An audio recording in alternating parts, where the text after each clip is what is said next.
प्रारब्ध के सभी दर्शकों को अवनीश शर्मा का नमस्कार। जैसा कि आप सबों ने टॉपिक देख लिया है आज के हमारे डिस्कशन का, वो है 2017 से उत्तर प्रदेश की विकास गाथा। यह वह विकास गाथा है जिसको एक सशक्त मुख्यमंत्री के नेतृत्व में उत्तर प्रदेश ने पिछले 5 साल में होते हुए देखा है। और जब हम किसी प्रदेश या किसी देश के विकास गाथा पर बात करना चाहते हैं, तो उस पर बात करने के लिए अगर सबसे उपयुक्त व्यक्ति कोई होता है तो वह होता है जो खुद उस विकास गाथा का हिस्सेदार हो, उसका सरोकारी हो।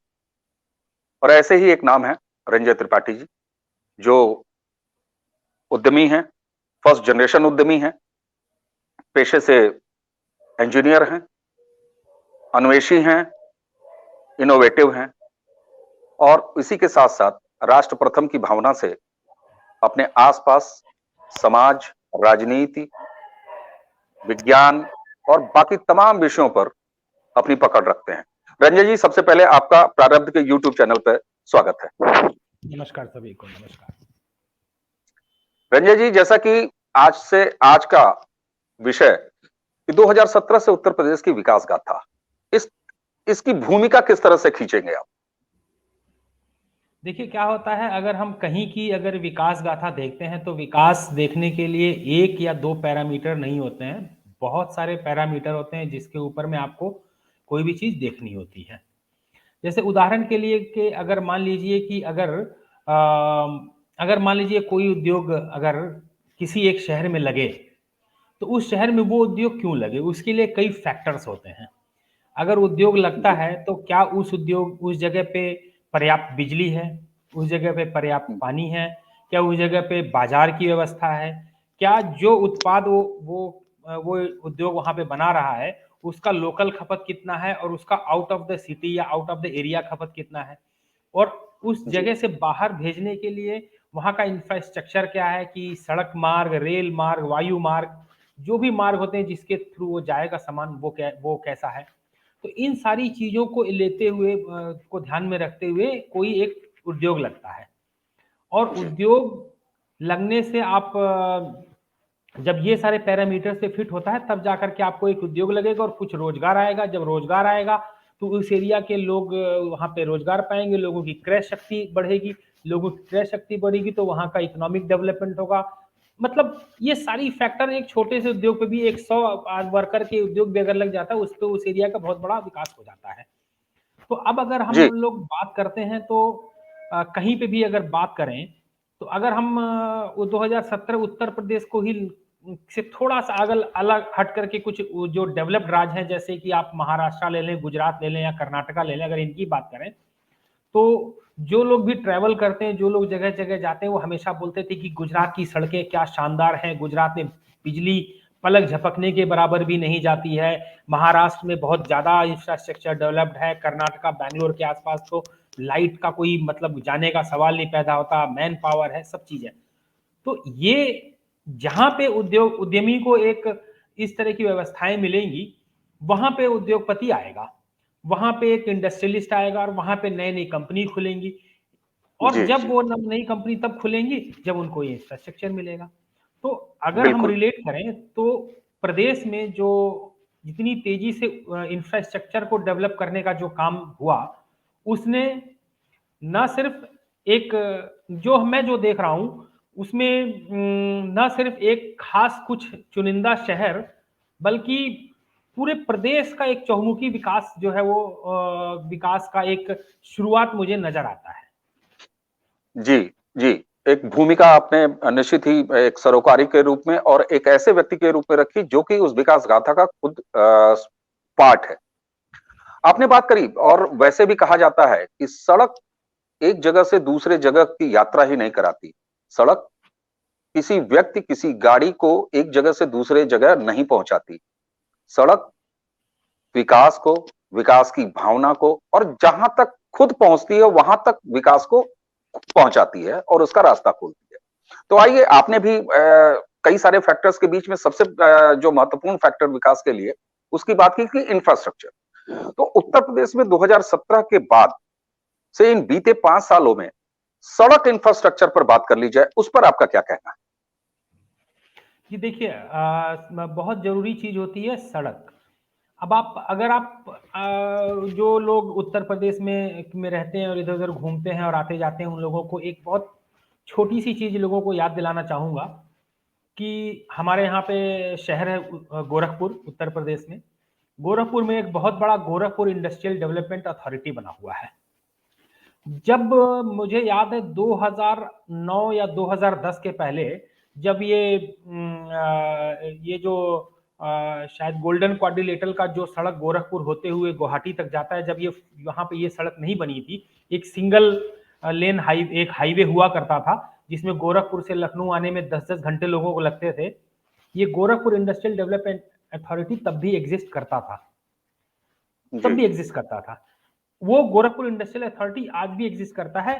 आप 2010 के पहले और आज का गोरखपुर इंडस्ट्रियल डेवलपमेंट अथॉरिटी देख लीजिए। आप वहां पे देखिए कितने उद्योग आए हैं, और छोटे उद्योग नहीं, वहां पे बहुत बड़े बड़े, मेरे ख्याल से 2-2 हजार करोड़ रुपए के टर्नओवर के कुछ उद्योग तो लगे हैं गोरखपुर इंडस्ट्रियल डेवलपमेंट अथॉरिटी में। वो इसलिए छोटे छोटे उद्योग, कपड़ों को डाई करने का, चप्पल बनाने का, इस टाइप के उद्योग पहले भी लगे थे। वो था लोकलाइज्ड मार्केट को देखते हुए कि लोकल इसकी खपत कितनी है, मोस्टली वहां के लिए देखते हुए उद्योग लगे थे। लेकिन अब जो उद्योग वहां पे लगे हुए हैं, वो उद्योग का उत्पादित किया हुआ सामान का प्रचार टेलीविजन के ऊपर में फिल्म के हीरो अजय देवगन को लेकर के किया जाता है। जब उसका प्रचार आता है तो मैं देखता हूं कि इसकी फैक्ट्री तो गोरखपुर में है। तो अब आप देखिए, जब ये चालू हुआ ये सड़क, तो यहाँ पे वो उद्योग आए। अब क्या होता है कि आप गोरखपुर से अगर मटेरियल माल आपको उठा करके महाराष्ट्र भेजना है, या सुदूर नॉर्थ ईस्ट में भेजना है, या कहीं भी भेजना है, तो आप, अभी हम लोगों का कुछ सामान बैंगलोर से गोरखपुर आता है, लगभग 6 दिन में बाई रोड पहुंच जाता है शेयर ट्रक में। अगर आप सिंगल ट्रक लेते हैं तो बैंगलोर से गोरखपुर में मटेरियल थर्ड डे वो उतार देता है। तो आपका ट्रांसपोर्टेशन जो है ना मटेरियल का, उत्पादन किया और अब उसका मार्केट आपने बना रहे हैं गोरखपुर में और बेच रहे हैं बैंगलोर में, या बेच रहे हैं चेन्नई में, चिदम्बरम में, या फिर कहीं वो सुदूर त्रिपुरा चला जा रहा है। तो सड़क एक ऐसा एक जरूरी साधन है, सबसे बड़ी इंपॉर्टेंट जरूरी साधन है, जहां पे उद्योग के लिए ना सिर्फ कच्चा माल मिलना आसान हो, बल्कि उत्पादित माल को जगह जगह भेजना आसान हो। इसलिए जो रोड का इंफ्रास्ट्रक्चर रोड होता है। जी रंजय जी, आपने बहुत अच्छी बात कही कि सड़क जहां जाती है उससे कितने जो एक धरातल पर किसी व्यवसाय के लिए, किसी इंडस्ट्री के लिए या किसी उत्पादन के लिए कितनी सारी सुविधाएं हो जाती हैं। अब 2017 से अगर हम उत्तर प्रदेश की बात करें तो एक्सप्रेसवेज, जिस तरीके से बुंदेलखंड एक्सप्रेसवे, उसके बाद पूर्वांचल एक्सप्रेसवे, उसके बाद जो आगरा और लखनऊ का एक्सप्रेसवे है, उसका भी 2017 में किस तरह से उद्घाटन करके पीछे की सरकार गई और कितना सारा काम छोड़ के गई, खैर ये चर्चा का विषय नहीं है। लेकिन एक्सप्रेसवेज के किनारे डिफेंस कॉरिडोर जैसे इंडस्ट्रियल अवस्थापना की सुविधाएं सड़क बनाने के साथ साथ ही डेवलप करना या उनको विकसित करना, ये एक ऐसा विजन नहीं लगता कि जो सड़क भर बना देने के बाद व्यवसायी वहां पहुंचे, उद्योग वहां पहुंचे हैं, इससे पहले सड़क की अवधारणा हो और अवधारणा के साथ ही उसके दोनों किनारों पर कॉरिडोर्स बने, इंडस्ट्रियल कॉरिडोर बने, चाहे वो बुंदेलखंड वाला डिफेंस कॉरिडोर हो, चाहे पूर्वांचल के एक्सप्रेसवे के बगल में इंडस्ट्रियल कॉरिडोर हो। तो इस विजन को आप क्या कहेंगे? देखिए क्या होता है कि अब चलिए हम लोग ऐसा डिस्कशन करते हैं कि मान लीजिए जैसे कि जो डिफेंस कॉरिडोर बना है, उस डिफेंस कॉरिडोर का जो मेन जो सेंटर पॉइंट है, या जो मेन जो फोकस पॉइंट है, वो बुंदेलखंड है।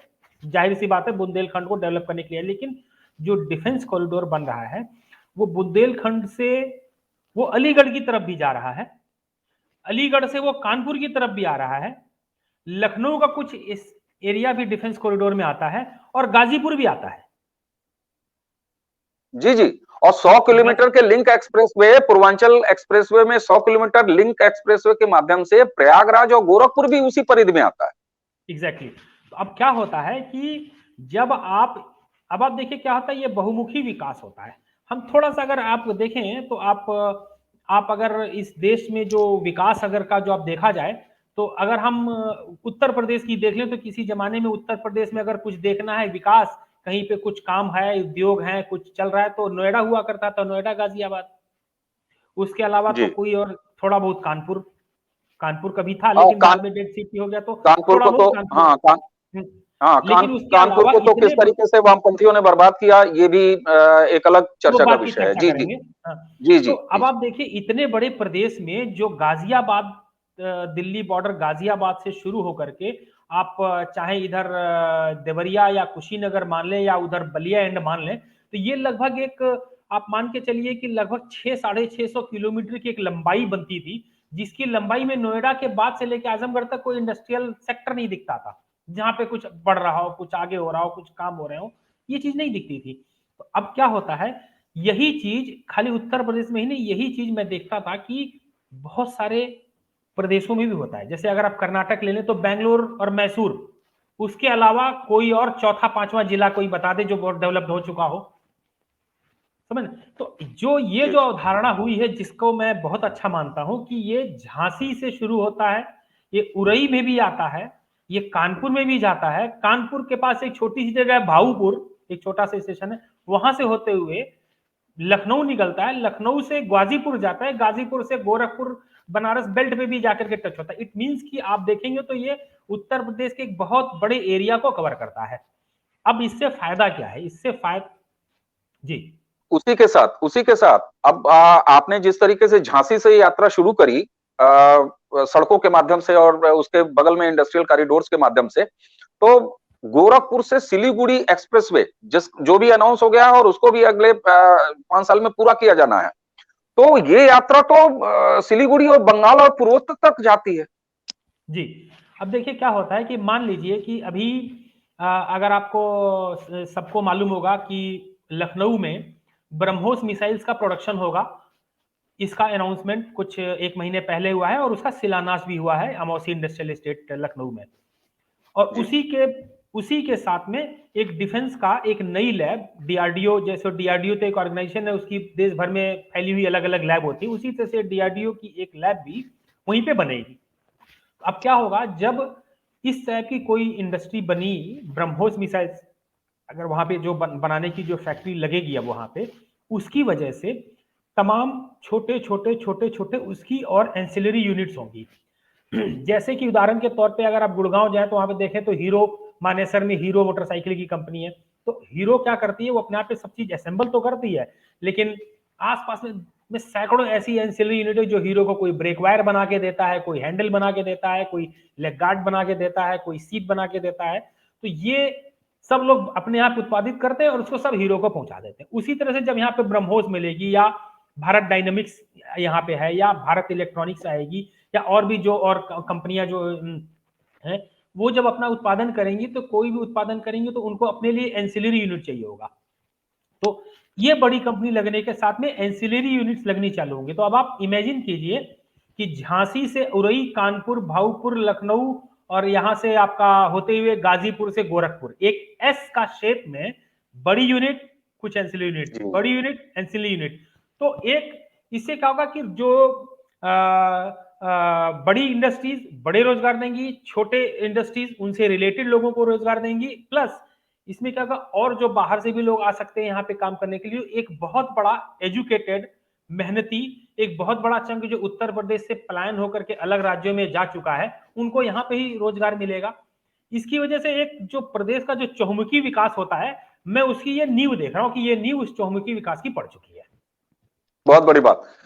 उत्तर प्रदेश में सड़कों के विकास के माध्यम से ये जो चौमुखी विकास की आपने बात की, लेकिन इंफ्रास्ट्रक्चर में एक महत्वपूर्ण चीज और रह जाती है, खास तौर से इंडस्ट्री के लिए, और वो है बिजली। जब उत्तर प्रदेश में एक पार्टी, हम नाम नहीं लेना चाहेंगे, एक पार्टी और उसके नेता 300 यूनिट फ्री बिजली का प्रस्ताव लेके आ रहे हैं, ऐसे में पिछले 5 साल में उत्तर प्रदेश में कितनी बिजली और कितना करंट उतर चुका है, एक व्यवसायी के नजरिए से आपका इसमें क्या कहना है? देखिए सबसे बड़ी चीज तो मैं हम क्योंकि मैं मेरा बहुत सारा शुरुआती जीवन उत्तर प्रदेश के बाहर ही बीता है, लेकिन तब भी मैं पिछले 15 साल से तो उत्तर प्रदेश में रही रहा हूँ, लखनऊ में रह रहा हूँ। और उत्तर प्रदेश में चारों तरफ हम गए हैं, गांव भी हमारा उत्तर प्रदेश में, तो गांव में भी आए गए हैं। हम ये सोच रहे थे कि यही जो पावर प्लांट्स उत्तर प्रदेश में थे, या जो अन्य राज्यों में जो एनटीपीसी के पावर प्लांट्स हैं, जिनसे उत्तर प्रदेश सरकार बिजली खरीदती थी, पावर कॉर्पोरेशन लोगों को देती थी, सब चीज वही है जो 5 साल पहले था। कुछ नया नहीं है एडिशन। वही इंफ्रास्ट्रक्चर, वही लोग, वही चीजें। किसी जमाने में कि अगर गांव में, उत्तर प्रदेश के गांव में अगर 4 घंटे बिजली आती थी 4 दिन के बाद, तो लोगों में आपस में लाठी चलता था कि किसके खेत में ट्यूबवेल का पानी जाएगा और किसके खेत में नहीं जाएगा। जो ज्यादा ताकतवर उसके खेत में पानी चला जाता था, बाकी मन मसोस के बैठ जाते थे। बिल्कुल बिल्कुल। यही हाल उद्योगों का हुआ करता था। बनारस के में सॉरी, बनारस में आप जाएंगे तो लहुरा बीर का जो इंडस्ट्रियल एरिया है, वहां के उद्योगपति जो हैं वो लोगों ने अपने उद्योग जो चलाना करते, जो काम चला करते थे, उन्होंने अपने काम का समय 2 बजे के बाद कर दिया था कुछ समय तक। अब क्या होता था उनके साथ कि अगर उनके यहाँ पे काम करने वाले जो लेबर हैं वो अगर सुबह आ जाते हैं 10 बजे, तो 2 बजे तक तो बिजली नहीं है। 2 बजे के बाद वो काम करना चालू हुए, 6 बजे जाने का टाइम कुल होता था, काम मिलता था 4 घंटे का। तो क्या किया जाए? तो उन लोगों ने कहा कि 2 बजे बिजली आएगी और 8 बजे तक या 10 बजे तक बिजली रहेगी, तो हम काम उसमें करेंगे, हमारे मजदूर 2 बजे आए। अब उसके बाद उसका नेक्स्ट समस्या क्या हो गई कि 2 दिन तो बिजली आ रही है 2 बजे से 10 बजे तक, 4 दिन के बाद बिजली आ रही है सुबह 10 बजे से शाम 4 बजे तक।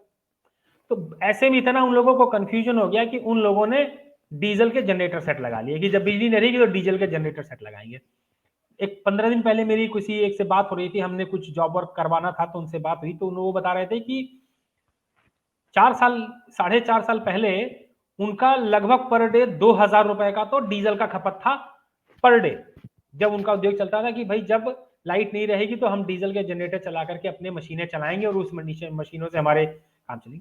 तो अब सोचिए कि जो 2,000 रुपए पर डे डीजल लगा करके अपना कोई उत्पाद बना रहा है, वो इस मार्केट में कैसे सरवाइव कर पाएगा अपने कंपटीशन से, उन राज्यों के उत्पादन से जहां पे 24 घंटे बिजली उद्योगों को मिल रही है। तो बिल्कुल बिजली किसी भी देश, किसी भी राज्य, किसी भी प्रांत के इंडस्ट्रियलाइजेशन के लिए और आगे बढ़ने के लिए, सिर्फ इंडस्ट्रियलाइजेशन ही नहीं, बहुत सारे जो फैक्टर होते हैं आपके डेवलपमेंट के, नए इंस्टीट्यूशंस आएंगे, इंजीनियरिंग कॉलेज होते हैं, मेडिकल कॉलेज होते हैं, हॉस्पिटल्स होते हैं, ये सब बिजली से चलते हैं। जब तक कि आपके पास में प्रॉपर बिजली की व्यवस्था नहीं रहेगी, आप कितना भी शानदार हॉस्पिटल बना लीजिए, कितना भी मोस्ट मॉडर्न फैसिलिटी का आप उसमें आईसीयू, एनसीसीयू और क्या क्या दुनिया भर के इक्विपमेंट लगा लीजिए, आपके लाइट ही नहीं है तो बेकार है। तो जब ये बिजली यहाँ पे आई है, तब से हम लोग देखे हैं कि न सिर्फ स्वास्थ्य, एजुकेशन और उद्योग, बल्कि आम जीवन में भी लोगों ने तरक्की की है। और शायद यही वजह है कि 300 यूनिट फ्री बिजली को लोग एक चुटकुला मान रहे हैं, एक हास परिहास का विषय मान रहे हैं। बहरहाल हम वापस आते हैं अपनी उसी बात पे कि किसी भी प्रदेश के लिए या किसी भी देश के लिए सड़क विकास का रास्ता खोलती है। सड़क के साथ ही इंडस्ट्रियल कॉरिडोर्स का अवधारणा, ये तो एक कदम और आगे की बात है। हमने लोगों ने बिजली के बारे में भी बात की, यानी नई अवस्थापना में क्या दृष्टि है, क्या विजन है, इसकी बात हम लोगों ने कर ली।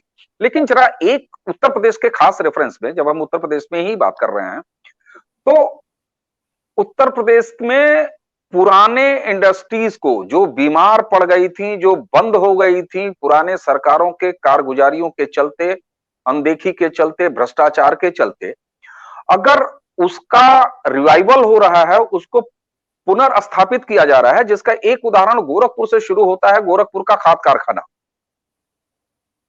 तो उसी के साथ तमाम शुगर मिल्स जो कि बंद हो गई थी और जिनको कौड़ियों के भाव बेचा जा रहा था, उनका फिर से उनको रिस्टोर करना। तो यह एक विकास का वो गाथा है जिन अध्यायों को पहले लिखा जा चुका था और उन इबारतों को मिटाए जाने की कोशिश थी, लेकिन आज उसी गोरखपुर में वो खाद कारखाना न सिर्फ वापस बन गया, बल्कि उसका एक भव्य उद्घाटन हुआ और वो गोरखपुर का एक बार फिर पूर्वांचल का गौरव है। इसी तरह और भी पूर्वांचल से लेके बुंदेलखंड तक जो सिख यूनिट्स थी, उनके रिवाइवल को या विकास के इस दृष्टिकोण को आप कैसे देखते हैं? जहां देखिए क्या होता है पुरानी जहां पुरानी और बंद की जाने वाली फैक्ट्रियों को और संस्थानों को भी पुनर्जीवित किया गया।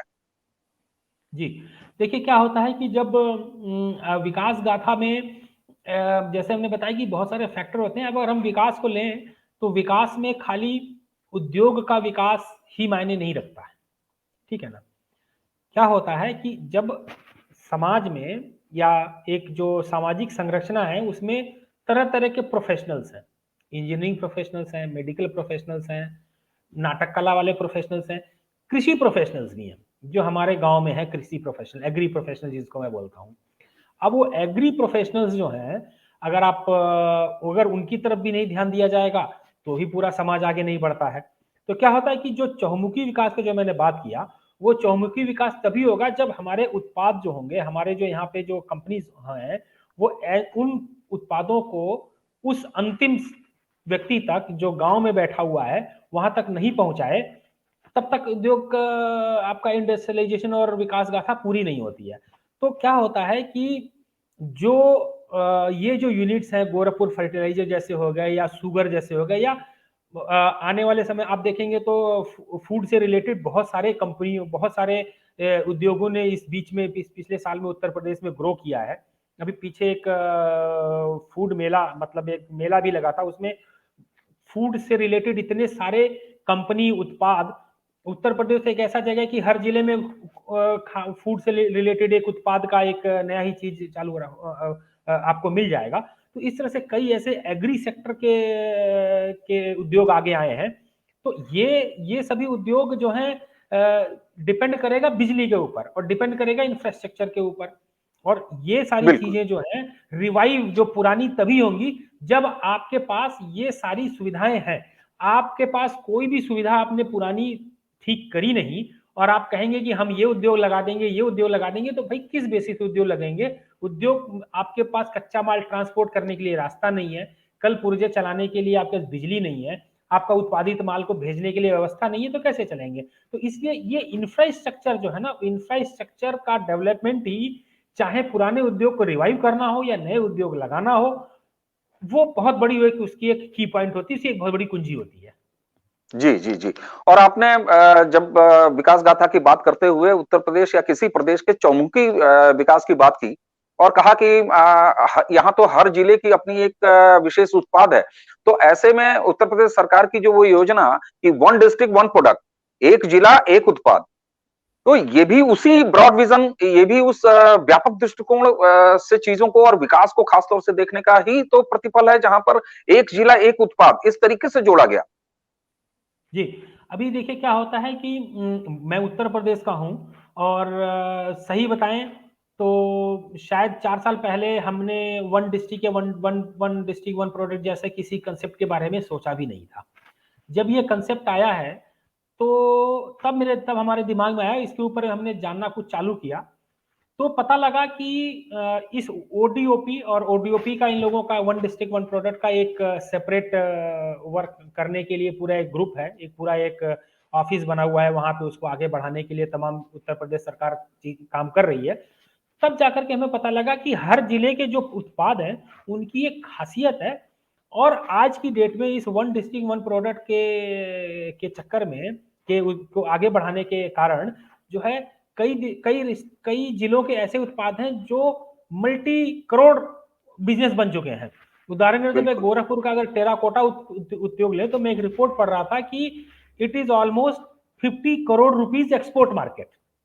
एक जिले का जी, जी। 50 करोड़ का एक प्रोडक्ट एक्सपोर्ट मार्केट है। प्रतापगढ़ के आपके जो आंवला, आंवले के आंवले के प्रोडक्ट हैं, प्रोडक्ट। आंवला जी, आंवले जी। के उत्पाद हैं। इस one one district one product के बाद में हमने देखा है कि ये कई जगह ऑनलाइन, ये अमेजन जैसे प्लेटफॉर्म पे बिक रहे हैं। और कई अन्य राज्यों में आप देखेंगे तो प्रतापगढ़ का आंवले का बना हुआ प्रोडक्ट थ्रू अमेजन, जो ओडीओपी से लिंक्ड है, वो कोई आदमी बैठ करके औरंगाबाद में या नासिक में या नागपुर में खरीद रहा है। तो इसका जी, एक जी, बिल्कुल, बड़ा स्तर बना है। बिल्कुल। तो और ऐसे ये में जाहिर सी बात है कि ये बहुत अच्छा कंसेप्ट रहा है। हाँ बिल्कुल। और जब आपने वन डिस्ट्रिक्ट वन प्रोडक्ट की बात की, तो जिस देश में और जिस प्रदेश में अलीगढ़ के ताले को सिर्फ गानों का हिस्सा बनाया बनाया जाता रहा हो, और ठीक है वो लोग जाते हैं तो मुरादाबाद से कुछ पीतल का सामान खरीद लेते हैं, और बनारस गए तो एक साड़ी उठा ली और लकड़ी के छोटे झुंझुने उठा लिए, अलीगढ़ गए तो एक ताला उठा लिया और उस पर केवल बॉलीवुड गाने बनाता रहा। लेकिन वो अलीगढ़ का ताला अलीगढ़ में ही रह जाए। लेकिन सड़कों के इस विकास और साथ में इंडस्ट्रियल इतनी बड़ी सोच और इंफ्रास्ट्रक्चर के डेवलपमेंट के बाद वो अलीगढ़ का ताला कब निकल के वाशिंगटन तक पहुंचेगा, इसका भी तो रास्ता ये विकास की चौमुखी विकास का ये दृष्टिकोण ही खोलता है। जी। जी, और बरेली का सुरमा बरेली में ही क्यों लगे। जी, जी, जी, बिल्कुल। तो वही होता है अब जैसे कि जो हम देख रहे हैं कि इसमें अभी जैसा आपने बोला कि ये उत्पाद जो है अलीगढ़ का ताला सिर्फ अलीगढ़ में ही क्यों रहे और वाशिंगटन क्यों ना जाए। तो खैर अभी हम लोगों ने एक तरह से मेरा मानना है अभी हम लोगों ने एक चलना चालू किया, अभी प्रदेश ने जस्ट चलना चालू किया, अभी ट्रॉडलर है, मतलब जैसे छोटा बच्चा भी चल रहा है, एक एक कदम आगे बढ़ा रहा है, अभी हमें बहुत आगे जाना है। उसका उसका मैं बताता हूँ कि अभी जो हम लोग उत्पाद जो वन डिस्ट्रिक्ट वन प्रोडक्ट में ले रहे हैं वो हमारे लोकलाइज्ड लेवल पे या हमारे लोकल इंडियन मार्केट के लेवल पे इट्स फाइन। लेकिन जब हम इंटरनेशनल जाने की कोशिश करेंगे तो एक सेट स्टैंडर्ड्स हो गए कि हम लोगों को किन पैरामीटर्स का फूड प्रोडक्ट होना चाहिए, इसका प्रिजर्वेटिव का सेट पैरामीटर क्या होना चाहिए, इसकी शेल्फ लाइफ क्या होनी चाहिए, इसका ट्रांसपोर्टेशन के डिफरेंट कंडीशंस क्या है कि सो दैट इसके जो न्यूट्रिएंट्स हैं या इसके जो वो मरे ना और इसके अंदर में कोई हार्मफुल इफेक्ट्स ना आए, या अगर ताले हैं या थर्मोमीटर है अलीगढ़ के या कारपेट है भदोही का, ये उन स्टैंडर्ड्स पे जाने के लिए अभी काम करना है। इस काम को करने के लिए सरकार की तरफ से कुछ न कुछ ऐसे योजनाएं आ रही हैं और कुछ जगह पे जैसे कि आपको अपने प्रोडक्ट को ट्रायल कराना है, टेस्टिंग कराना है, उसकी टेस्टिंग रिपोर्ट्स लेनी है, तो इस तरह की तरह की रिकॉग्नाइज्ड लैब्स लखनऊ में भी हैं, कानपुर में भी बन रही है, बनारस में कुछ नई लैब्स और आई हैं, प्रयागराज में कुछ लैब्स हैं, गोरखपुर में भी लैब्स खुल रही हैं जो इस तरह से आपके उत्पादों को टेस्ट करेंगी, उनके टेस्ट रिपोर्ट्स देंगी, उनके टेस्ट रिपोर्ट देने के बाद में उनको एक सर्टिफिकेशन देंगी कि हाँ इंटरनेशनल नॉर्म्स ये हैं, ये नॉर्म्स मीट आउट आपका प्रोडक्ट करता है या नहीं करता है तो कौन कौन से पैरामीटर्स को मीट आउट करता है।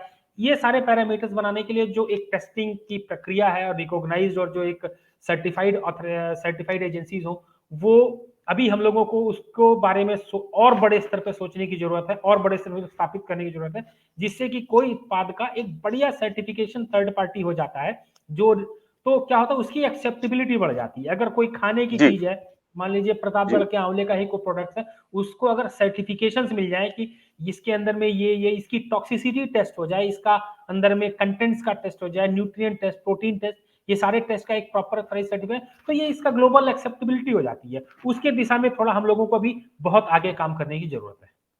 जी रंजय जी, आपसे बातचीत रोकने का बिल्कुल भी कोई वजह नहीं है, लेकिन समय की हम लोगों को मर्यादा देखनी पड़ेगी।